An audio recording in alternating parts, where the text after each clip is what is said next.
Bismillah ar-Rahman ar-Rahim. Iyyaka na'budu wa iyyaka nasta'in. Mr. President, Honorable Secretary General, Excellencies, ladies and gentlemen, I feel honored today to represent my country at this forum of world leaders, where we have a chance to discuss problems that the world is facing. I want to talk about a lot of problems, but just four today.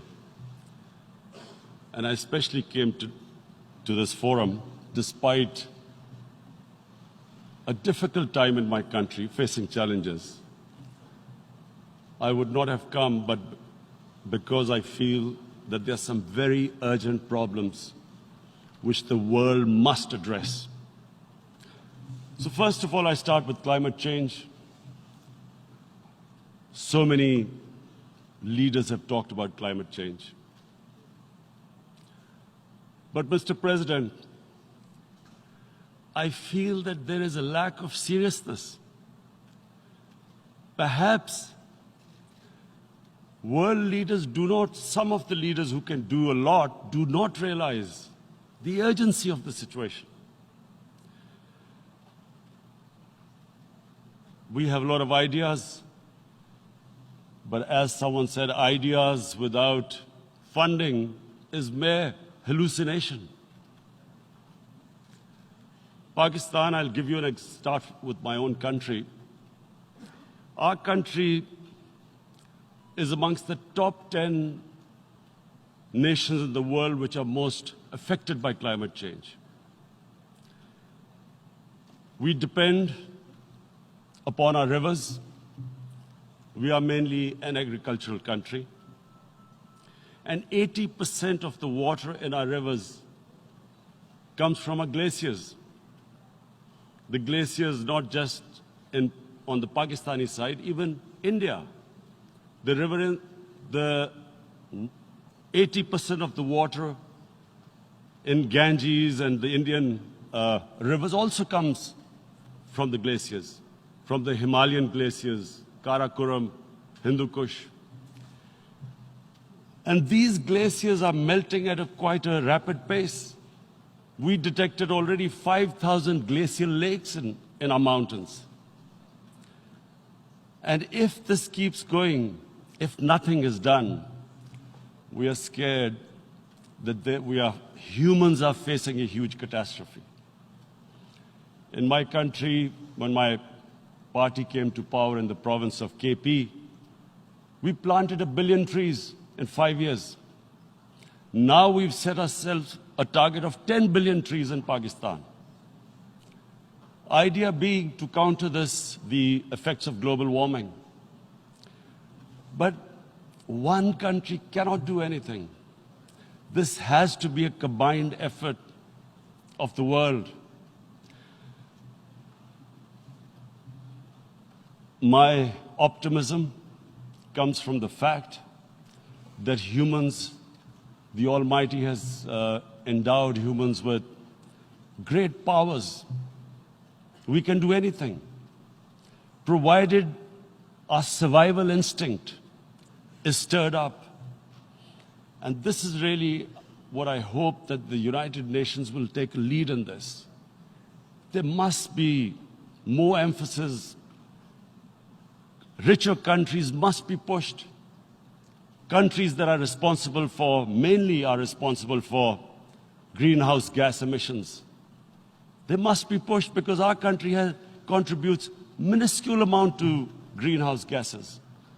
So I feel that the United Nations must take leadership in this.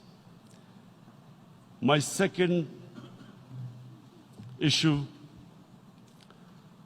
for me right now is even more critical.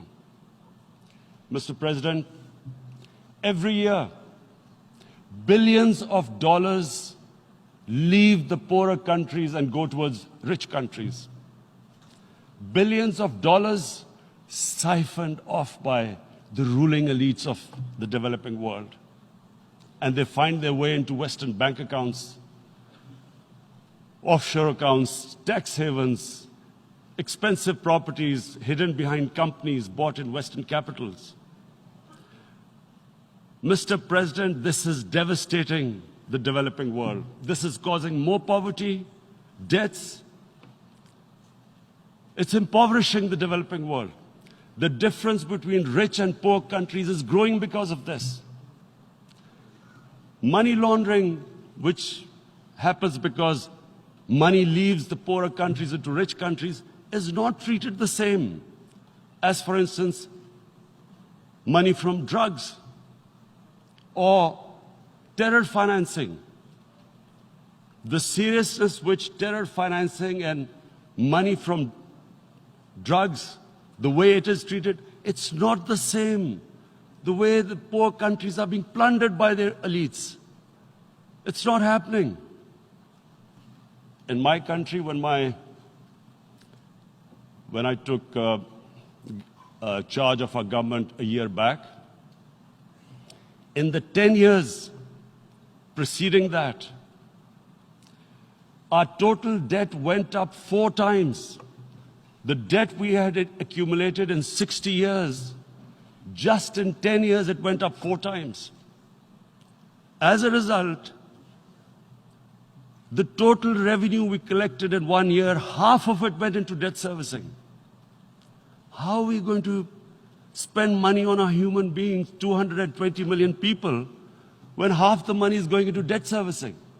Because our country was plundered by the elites, the ruling elite.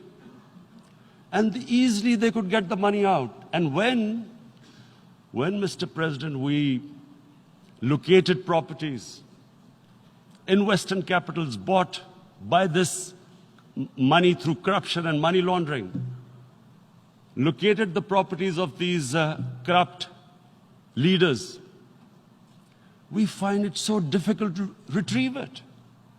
That money, if we retrieved that money, we could spend on our human beings. But it's so difficult. The laws protecting these criminals. We do not have the sort of money to have expensive lawyers and spend millions and millions of dollars. We need help from the rich countries. And, Mr. President, it's critical. The rich countries must show political will. They cannot allow this to happen.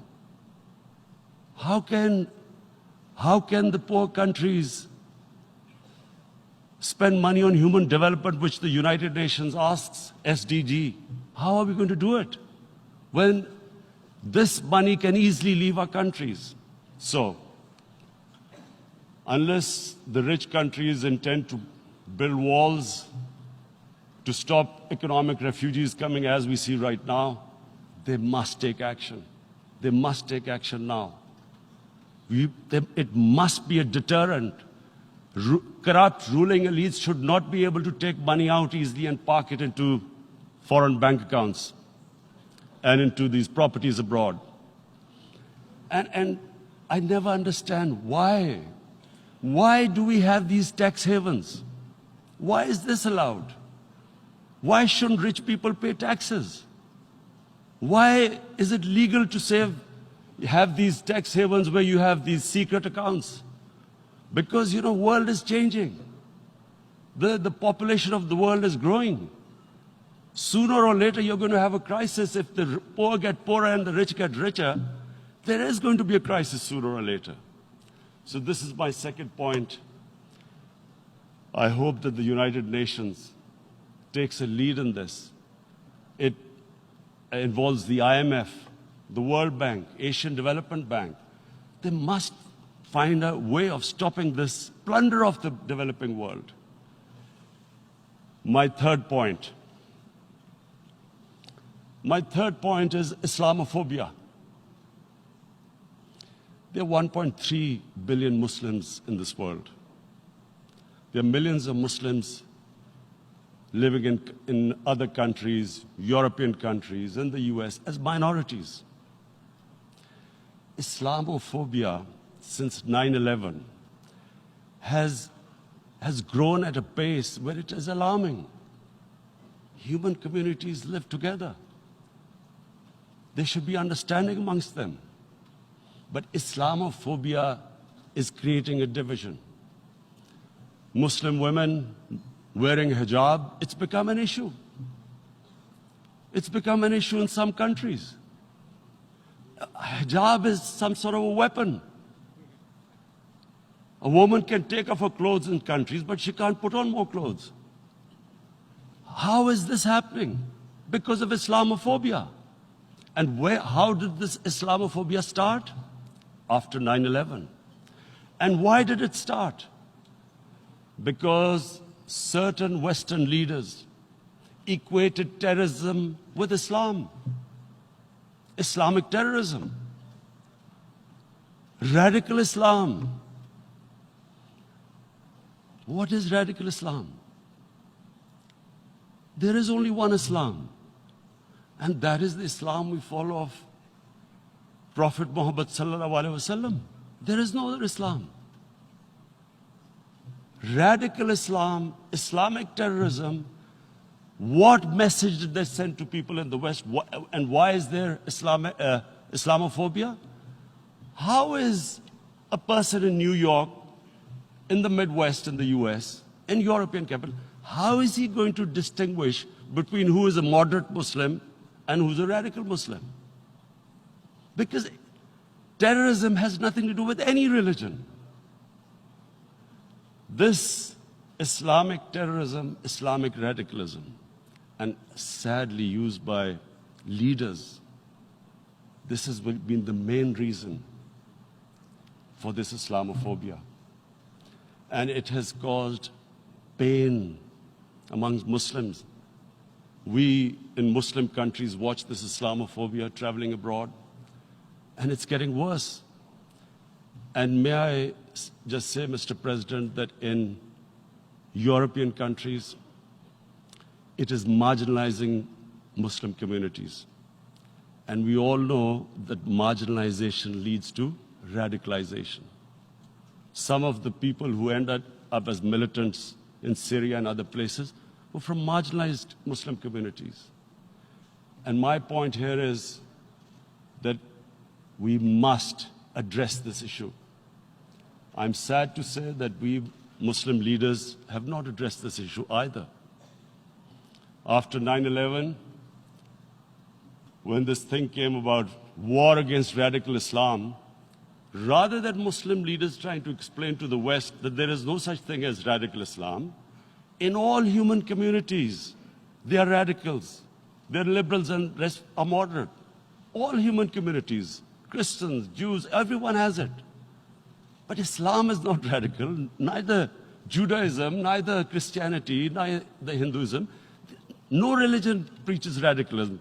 The basis of all religion is compassion and justice, which differentiates us from the animal kingdom.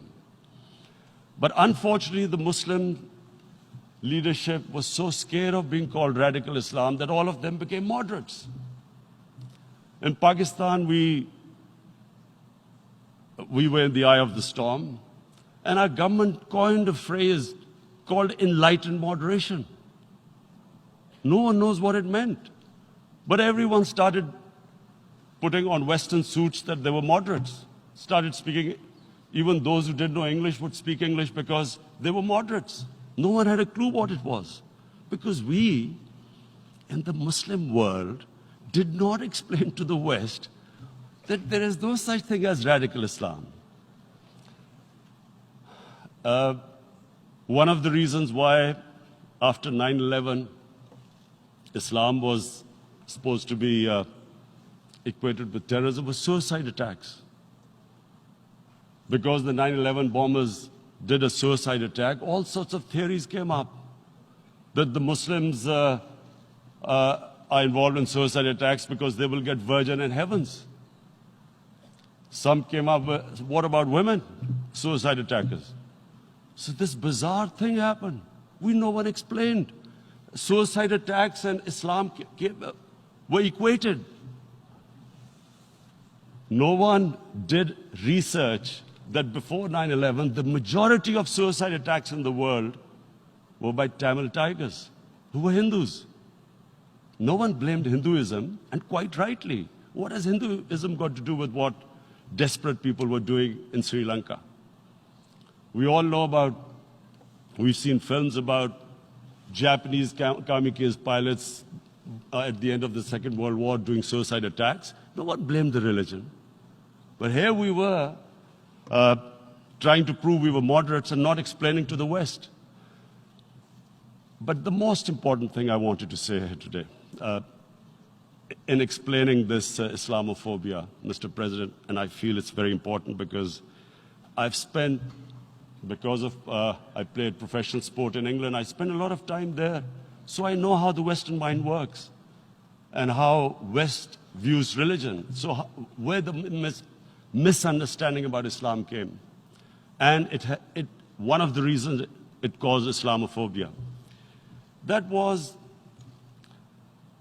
in 1989, this book was published, maligning, insulting, ridiculing our Prophet Muhammad sallallahu alaihi wasallam. And there was a reaction in the Muslim world. The West couldn't understand what was the problem.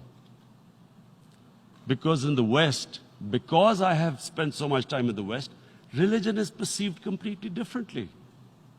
They don't look upon religion like we do. And so, Islam was supposed to be an intolerant religion. It was against freedom of expression. And Islam took a real beating 30 years ago. I still remember it became a watershed. And every 2 or 3 years, someone would malign our Prophet, peace be upon him. There would be a reaction by the Muslims. And again, it was Islam, an intolerant religion. Again, this time, I blame a certain section of the people in the West who deliberately provoked this, knowing the impact it would have. But the majority of the people in the West didn't understand. This is where, again, Muslim leadership let the Muslims down. We should have explained to them what our Prophet, peace be upon him, means to us.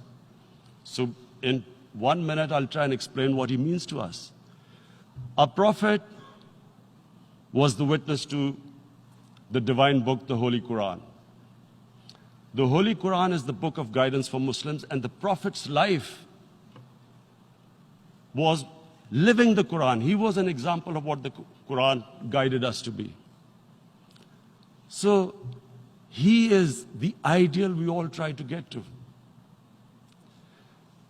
The Prophet created the state of Medina, the first state in Islam. That state was the basis of a Muslim civilization which became the predominant civilization for the next 700 years. And what was that state? I hear such strange things about Islam, that it is against women, it's against minorities. The first state of Islam in Medina, it was the first time a welfare state was set up.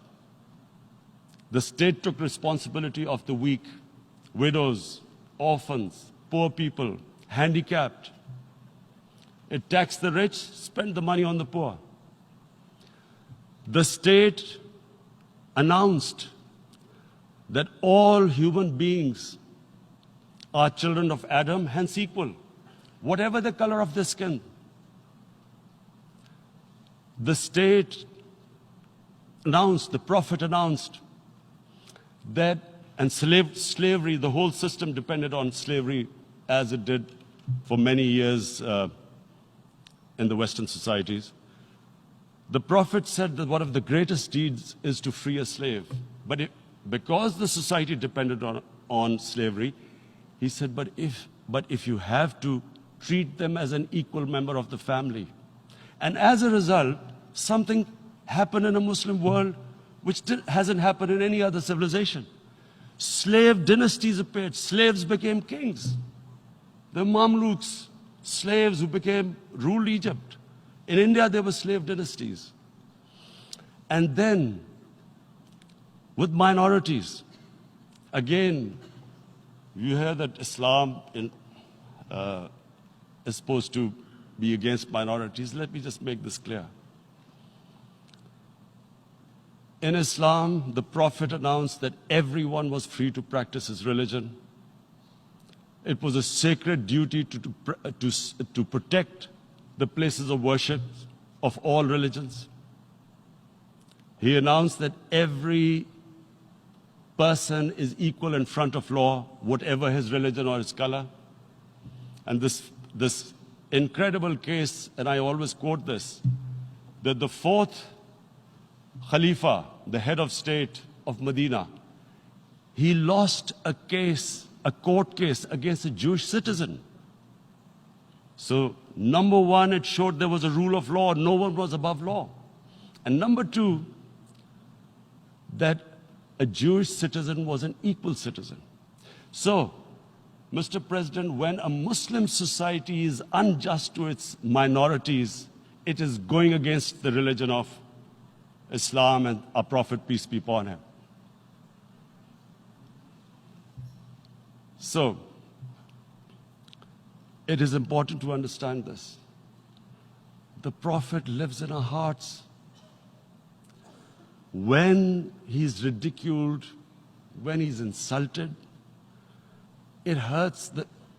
As we human beings understand one thing, the pain of the heart is far, far, far more hurtful than physical pain. And that's why the Muslims react. And I always thought that if I ever had this stage, I would try and explain this to the world community, especially to the Western community, because having lived in the Western community, people didn't understand this. When I first went as a teenager to England, there was a comedy film on Jesus Christ.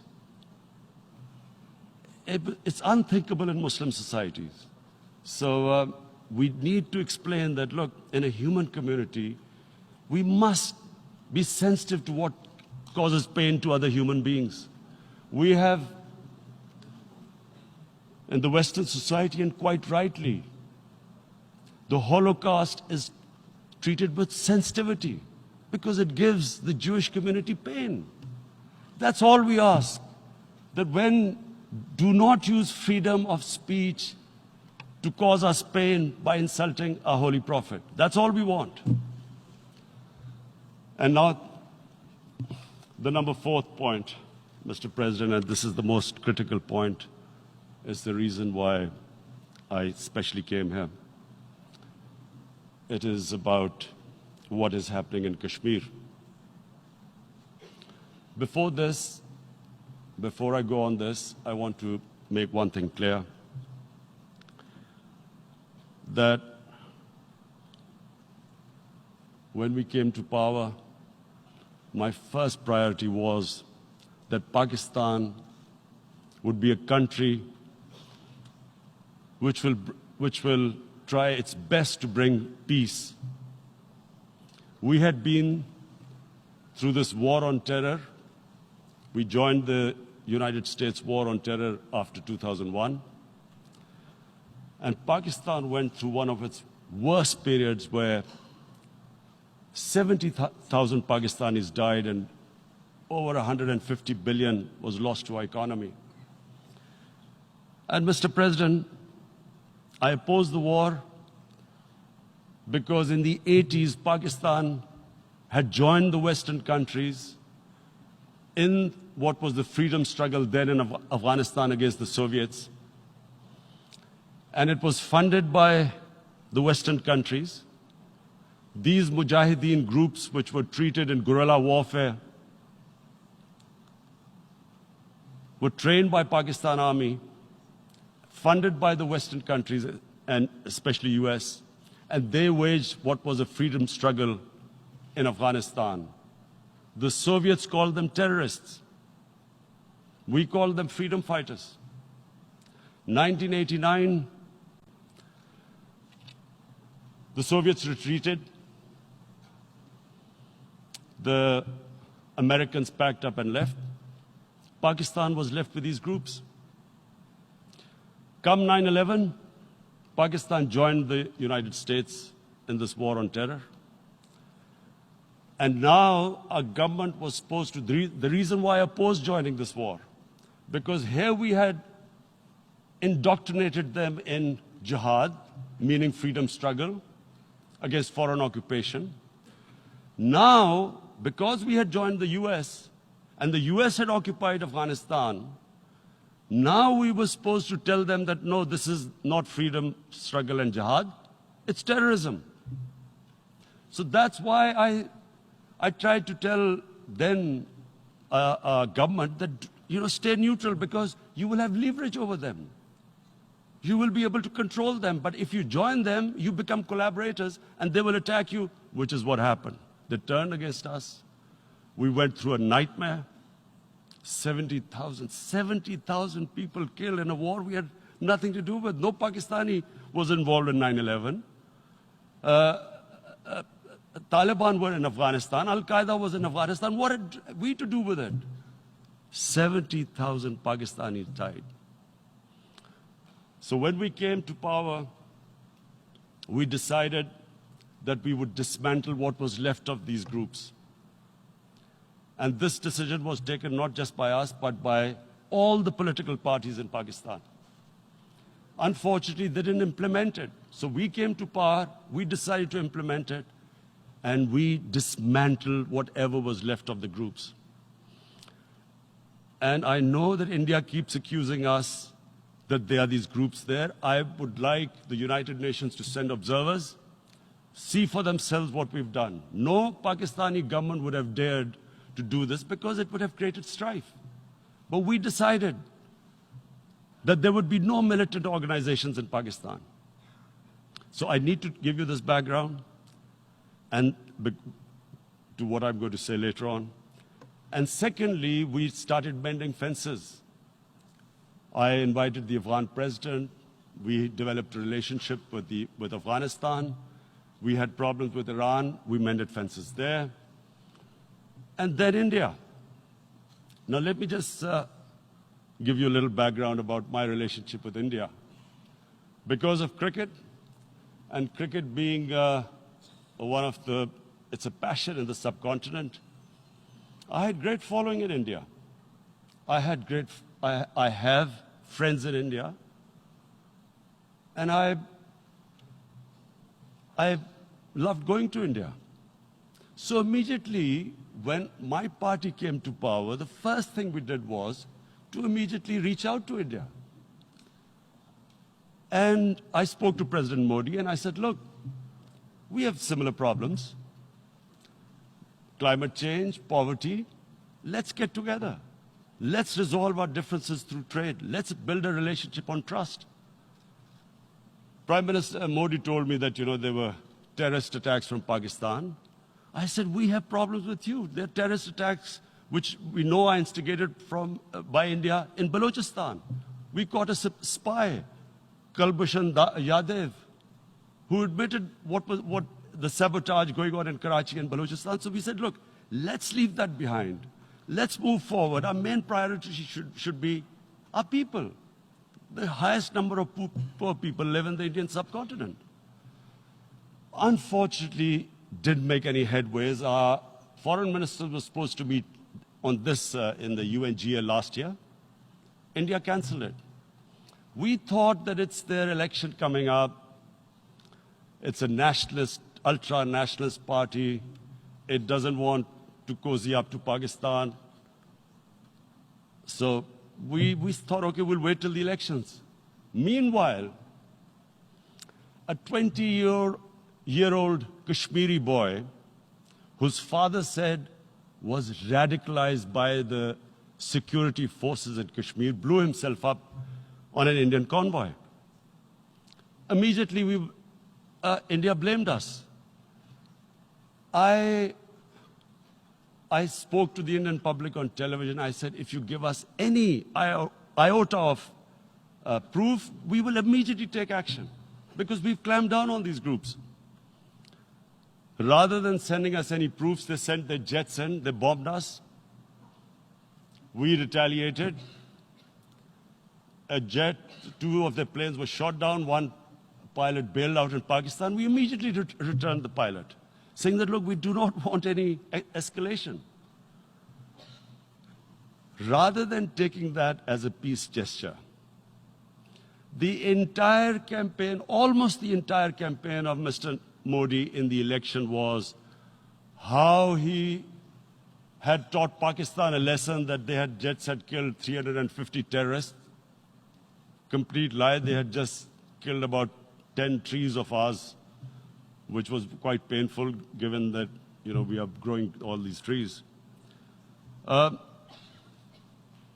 He then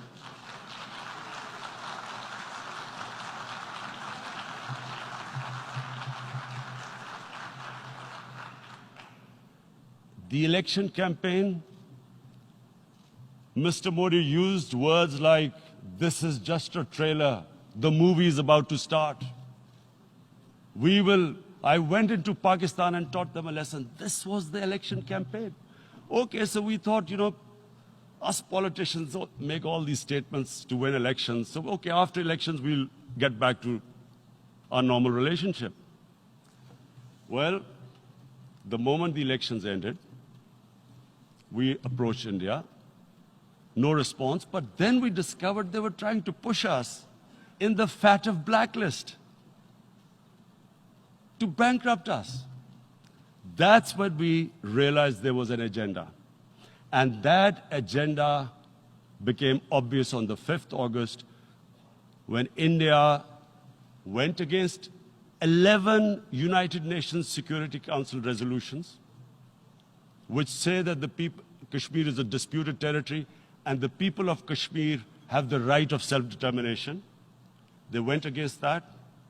They went against Simla Accord, which is about bilateral, sorting out our differences through bilateral means, went against that. They actually went against the Indian Constitution. Illegally, they revoked Article 370, which gave Kashmir the special status. They got an extra 180,000 troops there. Total number of security forces in Kashmir now are 900,000. And they put 8 million people of Kashmir under curfew.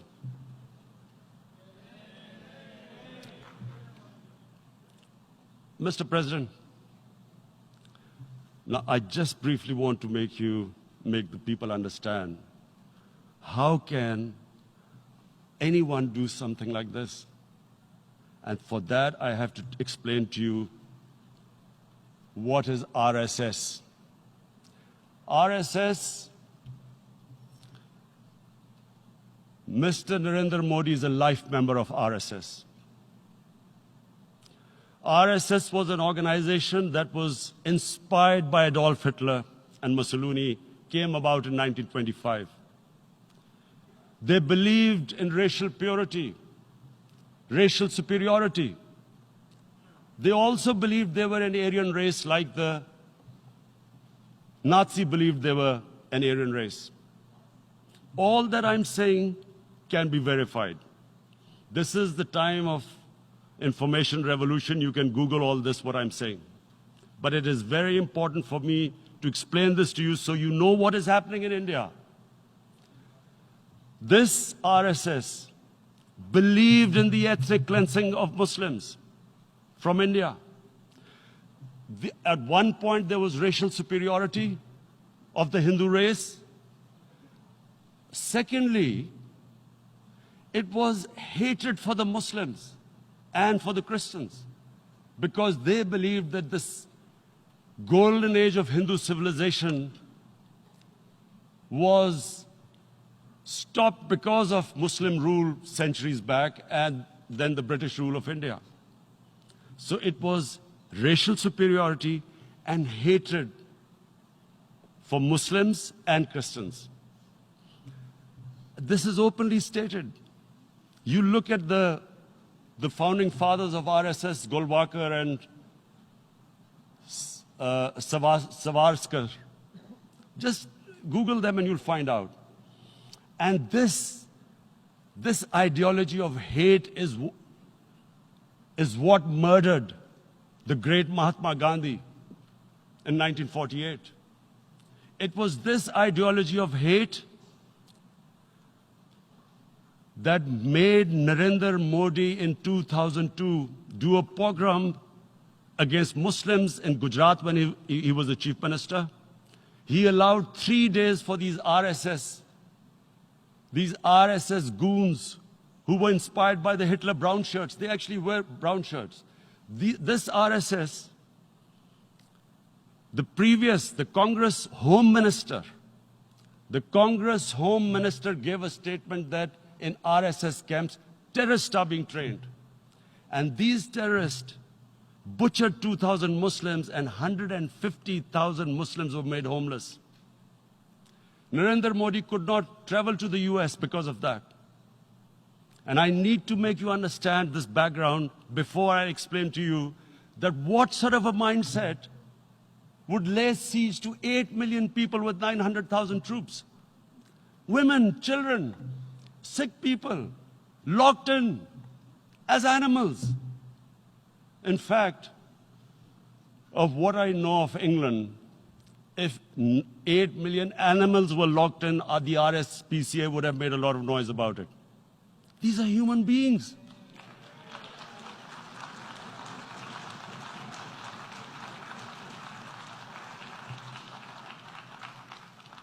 And Mr. President, what comes with racial superiority, these illusions of Aryan superior race, is arrogance. The two go together. And it's arrogance that makes people make mistakes and do stupid things. Cruel things like what Narendra Modi has done. It's sheer arrogance. And it's arrogance that has blinded him from the fact that what is going to happen when the curfew is lifted. Has he thought about it? This hasn't been thought through. What is he going to do when he lifts the curfew? Does he think that people of Kashmir will quietly accept the status quo because India has changed the constitution and taken away the special status? They'll accept that? Mr. President, 100,000 Kashmiris have died in the past 30 years because they were denied the right given by the United Nations, the right for self-determination. 100,000 have died and 11,000 women have been raped. There are two United Nations human rights reports on this. The world hasn't done anything because India is a huge market, 1.2 billion people. Sadly, the material prevails over the human. But this has serious consequences. Again, I repeat, that's why I'm here. Look, what is going to happen when the curfew is lifted will be a bloodbath. The people will come out. There are 900,000 troops there. They haven't come to, as Narendra Modi says, he's done this for prosperity of Kashmir. This is supposed to be for the development. These 900,000 troops, what are they going to do when they come out? There'll be a bloodbath. Has he thought it through what happens then? Mr. President, has anyone thought that what happens when there is a bloodbath? What do you think the impact will have on people of Kashmir? What do you think they will think? The way they have been boxed in their houses, treated like worse than animals, no rights. Thousands of all the political leadership has been arrested, taken out of Kashmir. Even those Kashmiri leaders who were pro-India have been taken out. 13,000 boys have been picked up and taken to God knows which destinations. So what do they think? What will the people of Kashmir do when they lift the curfew? They will be out in the streets. And what will these soldiers do? They will shoot them. They've already used pellet guns, blinded young boys. In the last 6 years, the 5 years, the oppression that has gone on in Kashmir.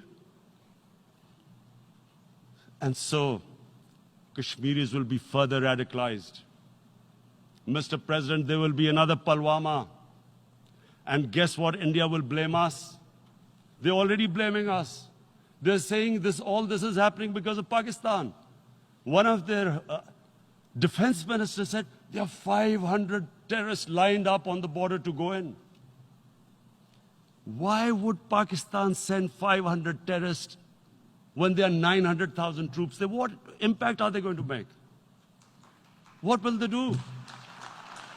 And don't we know that the moment there is some terrorist attack, all that will happen is there'll be further cruelty and oppression of the people of Kashmir. We will just give the 900,000 troops to further crush the people of Kashmir. And then we'll give the Indian government an excuse that, look, Pakistan is a terrorist state, and this mantra that has gone on, Islamic terrorism. The moment you use this catchword, Islamic terrorism, the whole world turns away. No one talks about human rights. You can do whatever you want, which is what has happened in Kashmir, because they keep using this word, Islamic terrorism. And this is what they're doing right now. What do we benefit from further increasing the cruelty on the people of Kashmir? And why would we want this? But there is no other narrative left for India. As when they lift the curfew, whatever happens, Pakistan will be blamed, and there is always a danger of another Pulwama. They might come and bomb us again, and then another cycle might start. And what does Narendra Modi think? That 180 million Muslims of India are thinking right now. Aren't they watching these Kashmiris stuck inside for 55 days they've been stuck in? Aren't they watching? What do you think? Don't you think that the Muslims will be radicalized in India? And I'm talking about 180 million people. And when they get radicalized, there will be some incident in India somewhere down the line. Again, we will be blamed. And I'm warning you right now, again, we will be blamed. And, Mr. President, what about 1.3 billion Muslims who are watching this? And they know that it is only happening in Kashmir because they're Kashmiri Muslims. This is not happening to Kashmiri Hindus. They know that this is happening because of their religion. So what do you think they will be thinking? What do you think the Jewish community would think if they were, forget 8,000 Jews stuck like this? What do you think Europeans would think? What do we think?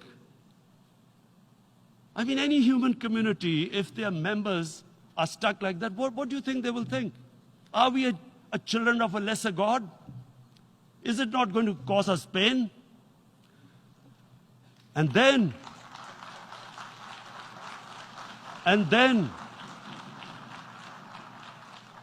I'll tell you what will happen. People will, in the 1.3 billion Muslims, someone will pick up arms. I know we've been brought up with films, Western films. This good, decent guy doesn't get justice. He decides to pick up a gun and start seeking justice. There was a film made in New York, famous film called Death Wish. This guy gets mugged by and his family, his wife gets killed or something. He can't get justice. He picks up a gun and he goes around shooting muggers. And the whole cinema cheers him on. So what do you think the Muslims are thinking right now? If there is a bloodbath, there will be Muslims becoming radicals, not because of Islam, but because of what they will see that there's no justice when it comes to Muslims. There were Rohingya Muslims, Myanmar, who are, God knows, almost 1 million people out, ethnic cleansing. What was the response of the world community? So what do you think will be the response of 1.3 billion Muslims? I picture myself. I'm in Kashmir. I've been locked up for 55 days. I have heard about, and there are rapes, Indian Army going into homes, soldiers.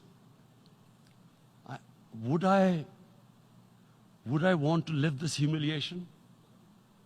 Would I want to live like that? I would pick up a gun. You're forcing people. You are forcing people into radicalization. When people lose the will to live, what is there to live for? And this is what, if you can do this to human beings, you are actually radicalizing people. And so, Mr. President, I want to repeat here, this is one of the most critical times. There will be a reaction to this. Pakistan will be blamed. 2 nuclear-armed countries will come face to face like we came in February. And before we head in that direction, the United Nations has a responsibility. This is why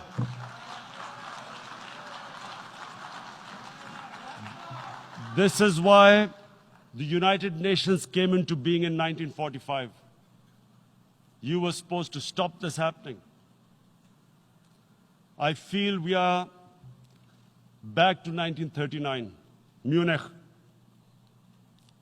Czechoslovakia has been taken, annexed. What is the world community going to do? Is it going to appease a market of 1.2 billion, or is it going to stand up for justice and humanity?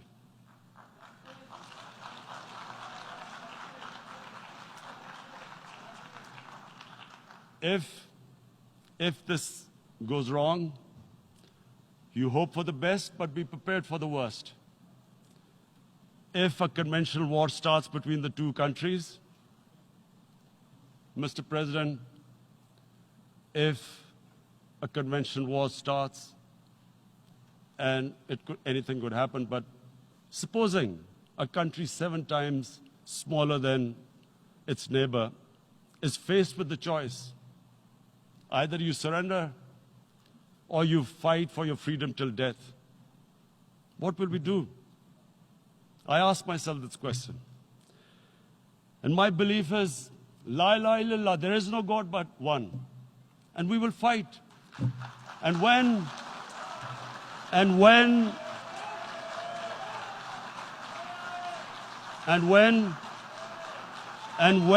a nuclear-armed country fights to the end, it will have consequences far beyond the borders. It will have consequences for the world, which is why I repeat I'm here. Because I'm warning you, it's not a threat. It's a fair worry that where are we headed? And I've come here to tell the UN, you've got to, this is a test for the United Nations. You are the one who guaranteed the people of Kashmir the right of self-determination. They are suffering because of that.